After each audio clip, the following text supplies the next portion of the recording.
Hi, I'm Mark Kunish and I'm a woodworker.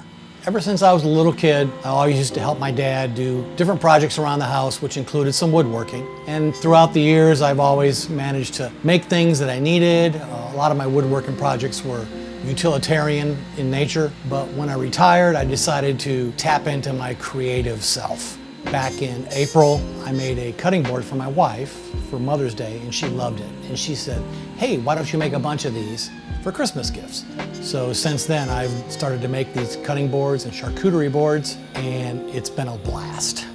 You know, since I've retired, for the first time in my life, I have the money and the time to do some of the things that I've always wanted to do.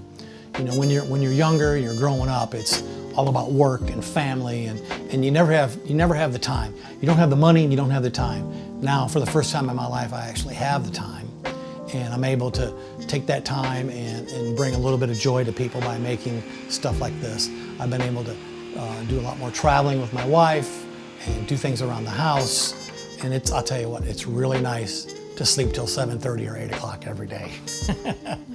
Throughout my career, I've always been in engineering and construction and project management.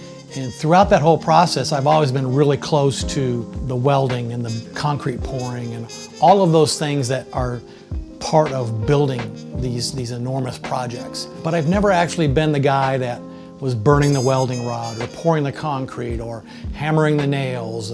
There was kind of an old saying in my job is that you had to know everything about everything.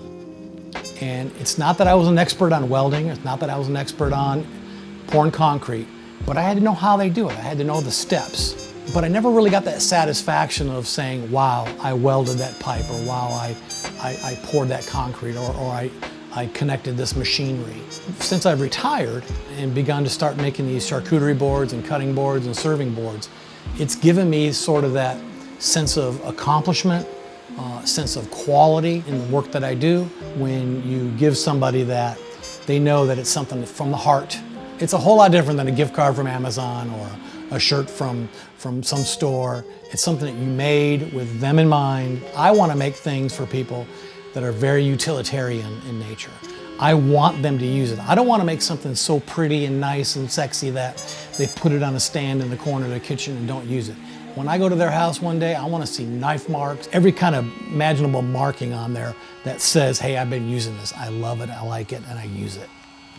You know, I grew up with some parents that were Depression era people, and it was always about saving and doing without and not having the good times. And I want to change that. I want to be able to take care of my family. I want to be able to show my friends how much I appreciate them.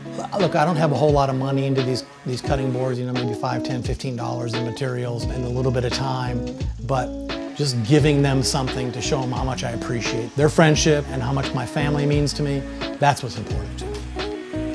I love diving into these little projects because it gives me the ability to design something from virtually nothing and then take it all the way through to completion. And you go through all these different phases and operations to get to that point where you develop a product. But I have to say, and admittedly, the cool part is when you're done with it and you put that oil on it and that wood just speaks to you. It just pops. No matter who you are or where you come from, you have some creative ability. Being able to tap into that, it's kind of satisfying. There's no reason why you can't do something like this, create some really nice gifts for people, get that same satisfaction that I have in creating cutting boards or charcuterie boards. You know, you're also in the process of that, you're gonna meet people that have similar interests. It's just kind of like with anything, like golf or riding motorcycles. You know, you get out there, you start riding around, you meet people, you end up doing that. A person can get a great deal of satisfaction in doing something like this, and at the same time, brighten somebody's day by giving them a really nice board. Yeah, it looks nice.